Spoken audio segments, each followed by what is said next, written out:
Om Swastiastu, salam sejahtera bagi kita semua, Shalom, Namo Buddhaya, dan salam kebajikan.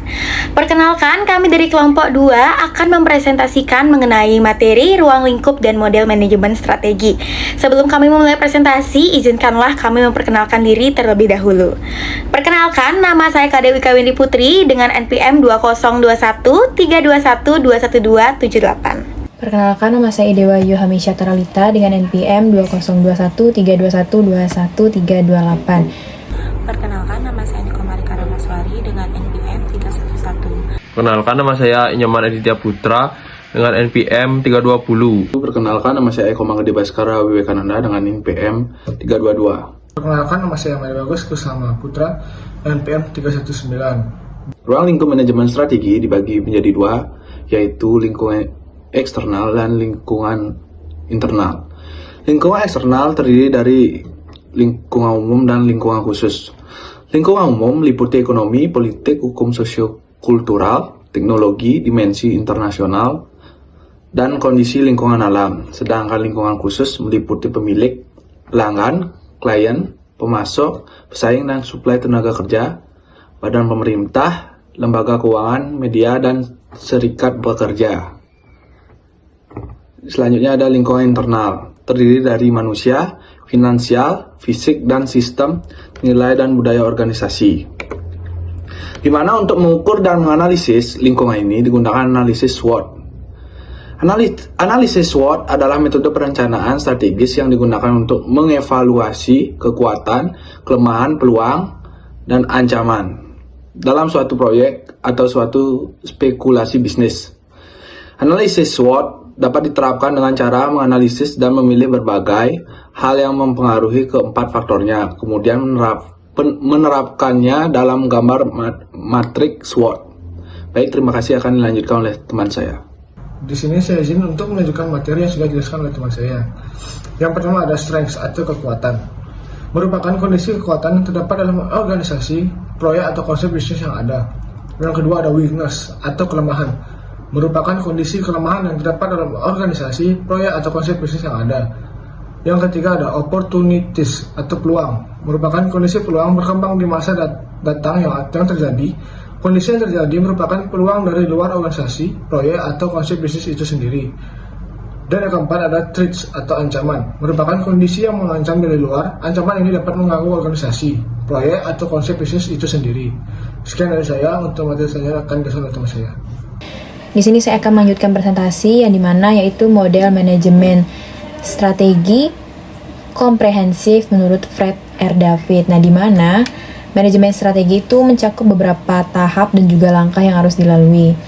Nah, model manajemen strategi David sebagaimana yang sudah dijelaskan atau diperlihatkan dalam gambar, ada 3 tahapan dalam manajemen strategi. Nah, yang pertama itu ada perumusan strategi. Langkah-langkah dalam perumusan strategi meliputi kegiatan mengembangkan visi dan visi, melakukan identifikasi serta analisis internal dan juga eksternal.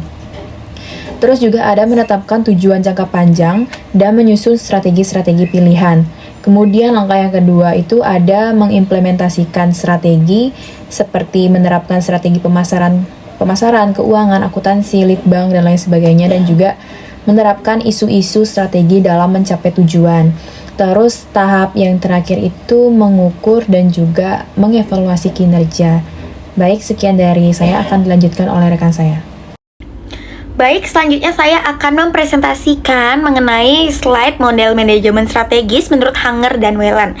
Seperti bisa kita lihat pada slide terdapat model manajemen strategis menurut Hanger dan Whelan, di mana terjadinya 4 tahapan model manajemen strategis. Yang pertama, tahapan pertama adalah pengamatan lingkungan, tahapan kedua ada perumusan strategi, dan tahapan ketiga ada implementasi strategi, dan yang terakhir adalah evaluasi dan pengendalian. Di mana pada slide kita dapat melihat pengamatan lingkungan dibagi menjadi 2, yaitu pengamatan lingkungan eksternal dan pengamatan lingkungan internal.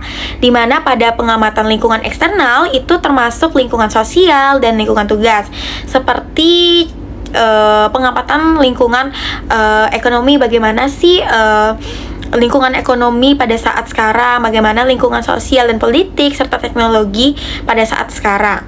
Selanjutnya, pengamatan internal itu mencakup struktur, budaya, dan sumber daya organisasi yang digunakan untuk menganalisis kekuatan dan kelemahan pada perusahaan. Selanjutnya, tahapan kedua, kita masuk pada tahapan kedua, yaitu tahapan perumusan strategi, di mana perusahaan harus menentukan misi organisasi. Jadi apa saja yang ingin dicapai oleh suatu perusahaan atau organisasi.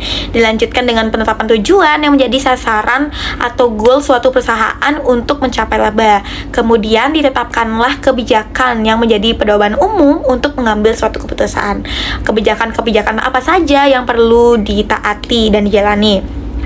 Selanjutnya masuk pada tahapan ketiga, yaitu implementasi strategis, di mana perusahaan melakukan program-program yang sudah direncanakan sebelumnya.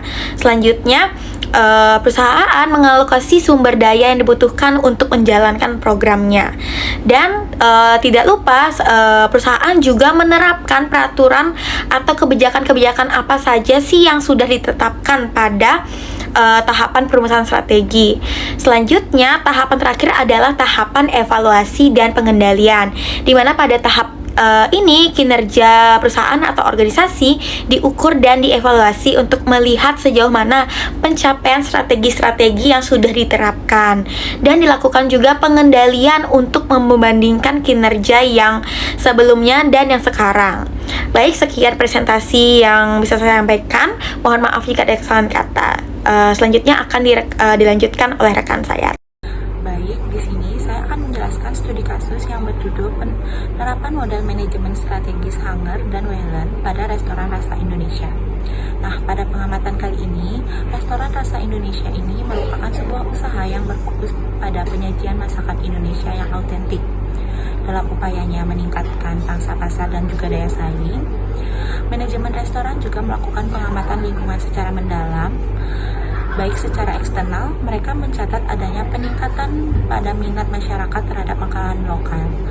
Meskipun persaingan dengan restoran lain yang juga sama menawarkan menu yang sama di daerah yang berdekatan.